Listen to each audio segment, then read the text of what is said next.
once it's mined, I asked you where it was going to smelter, and you said Quebec, I believe.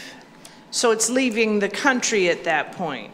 And so I asked if there was any guarantee that any of it would come back to Michigan or even the United States, and we didn't have anything of that nature in writing. So I was curious, when we're coming up with agreements, I guess I should ask you, was there any consideration, it's a mine in Michigan with Michigan copper, of having part of the agreement that at least a percentage of it come back to our state?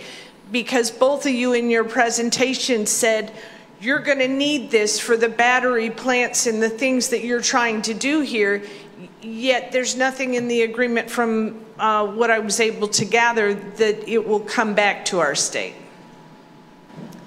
Yeah, I appreciate that question. I think I would focus on the agreement. We have that pre-disbursement of the $150 million in financing. I'm sorry, can you just pull it up to you a little bit? Closer? Is that better? Thank you. We have that $150 million pre-disbursement requirement that Barry talked about. I think one of the other things that we built into this agreement that is atypical is the job creation requirement. This is a site readiness grant. Typically, those do not have job creation requirements. Highland Copper will be held accountable to creating those 380 jobs, and if that is not there by the end of the term, they would have to. So you're talking about the jobs. I was asking you about the copper. Correct. I can address it if you'd like. With regard to the jobs. Senator, I can address that if you'd like. I would love for you to promise to send a percentage back to Michigan. That would make me very happy. Yeah, and we'll be doing everything in our power to do that. We obviously can't decide what customers in the end choose to do. Okay, and I'll just wrap up here. If there are any other mine agreements, especially on a metal that's a hot commodity, this might be a consideration. I'd be really upset if we did this only to supply Canada with a whole lot of copper at our expense. Thank you. This investment to me seems it's a commodity bet. Is this mine going to be viable into the future? That's the question. So I guess for one part, maybe for the MEDC, if someone could talk about when you were evaluating the commodity risks, what did that look like? How did you guys get comfortable with the deal? That would be helpful to understand the state's perspective. But then also, I guess maybe first, if you guys could talk about relative to other copper mines globally, where does this stack up? Where's the break-even price? I mean, if you look at the Great Recession, commodity prices dropped sharply, especially for copper, dropped significantly. And you know, if that's something, I'm just looking at the downside risk here. Is really all I'm trying to look. What's the downside risk? Where would prices have to fall where the state would lose money on this deal?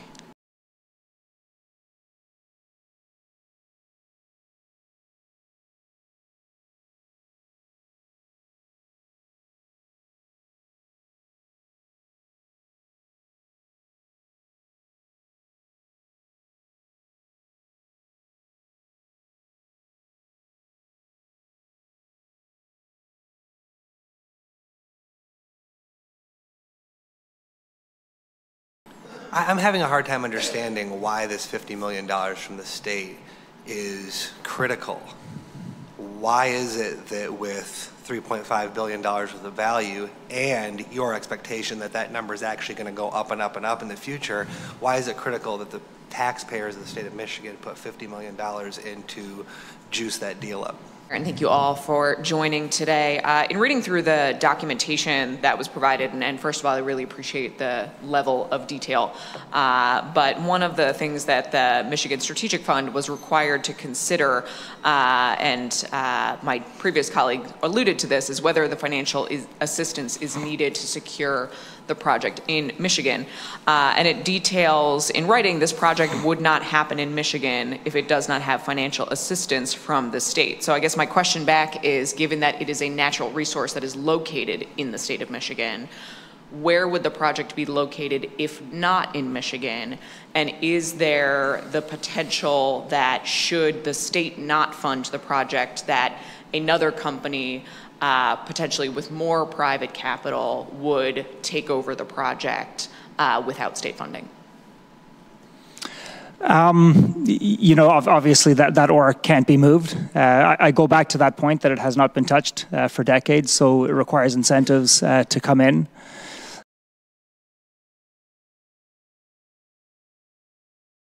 Thank you. And if I may, I appreciate that. I think the question that we're trying to answer is, given the current market realities and the fact that this is uniquely located where it is not a natural resource located somewhere else, does it require state funding to happen, or would the markets inevitably lead to it happening?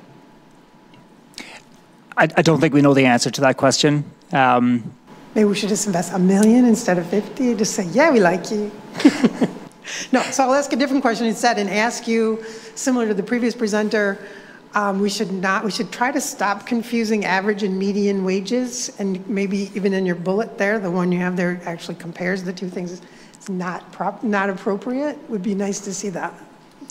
Apples to apples. Thanks. I will need to come back to you on that one because I don't know the difference between the two at this point.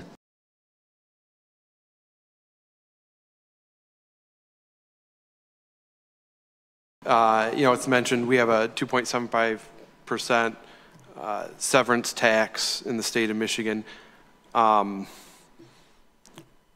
What's the concept behind having a severance tax? Why do states have it?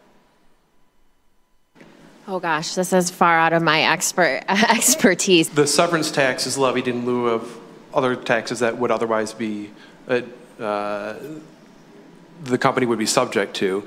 And the general concept of why we have a severance tax and why states have severance taxes is to compensate the state for the loss of the minerals that are being extracted from the state.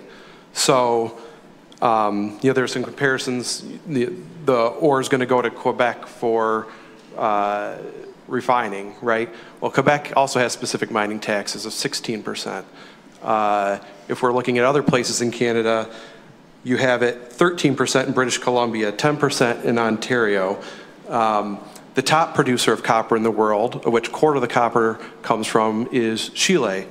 And in Chile, it's 14%. Now, this is on top of royalties, right?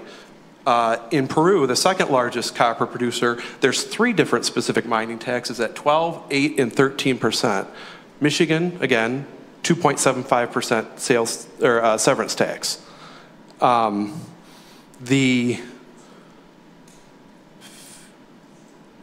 we'd be essentially giving all that revenue away back to the company up front.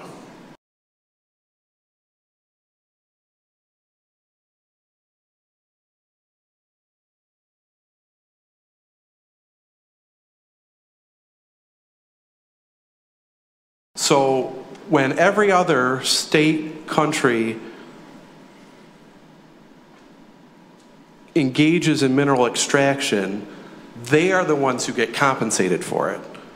Why should Michigan be compensating the company for them to take our mineral wealth when everybody else is getting compensated? It's kind of like asking the Saudis to pay us to use their oil.